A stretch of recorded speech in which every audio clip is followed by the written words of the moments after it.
Sa palagay mo, Chloe, sa ganda mo at saka sa innocent looking mo, kaseksihan mo, magkano ang pwedeng ibayad sa'yo for a start?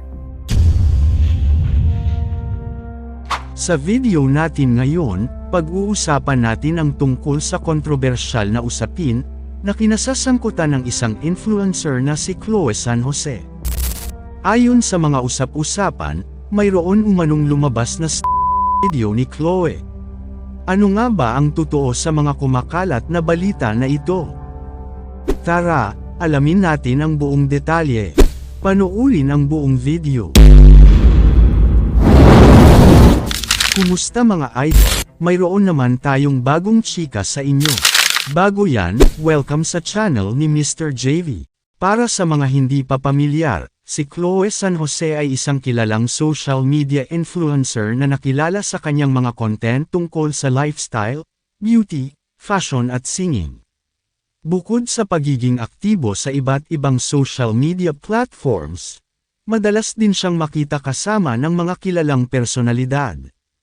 Kaya naman hindi na nakapagtataka kung bakit isa siya sa mga laging laman ng mga balita.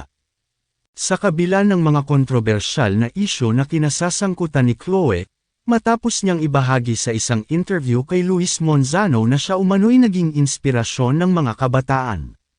Sa nasabing panayam, sinabi ni Chloe na pinaninindigan nila ni Carlos Yulo ang kanilang karapatan, lalo na sa gitna ng kanilang mga kinahaharap na pagsubok.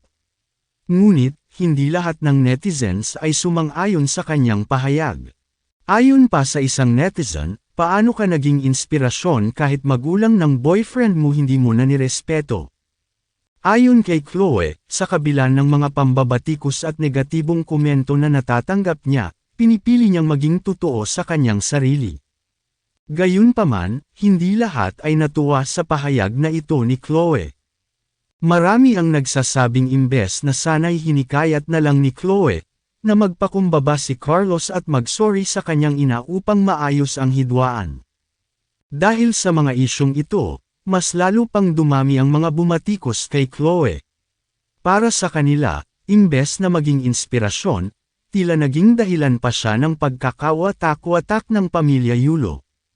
Kamakailan lang ay naging usap-usapan sa social media, ang di umano'y paglabas ng video ni Chloe sa isang website na tinatawag na Aerom.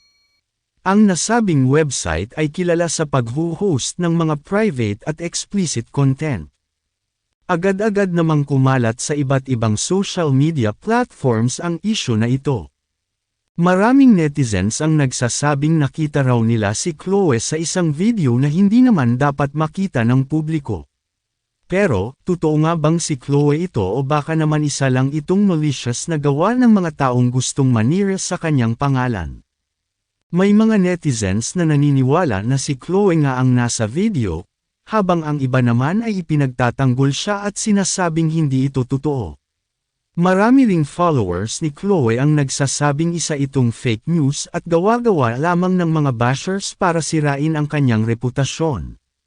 Base sa ilang screenshots at clips na kumalat, mahirap sabihin kung totoo nga bang si Chloe San Jose ang nasa video.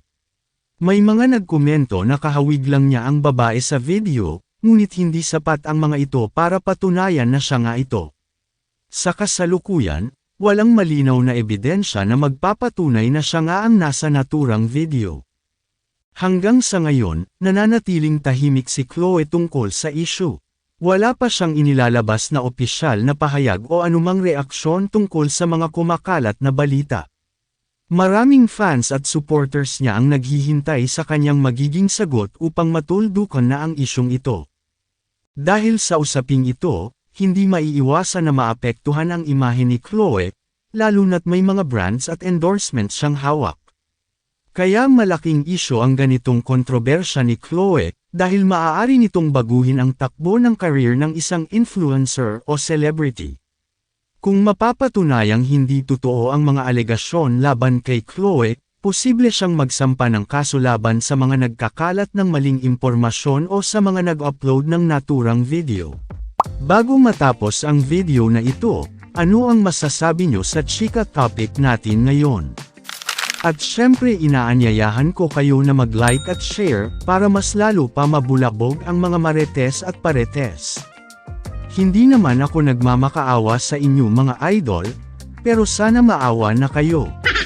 Hanggang dito na lang ang ating video, maraming salamat sa pagtambay, bye-bye!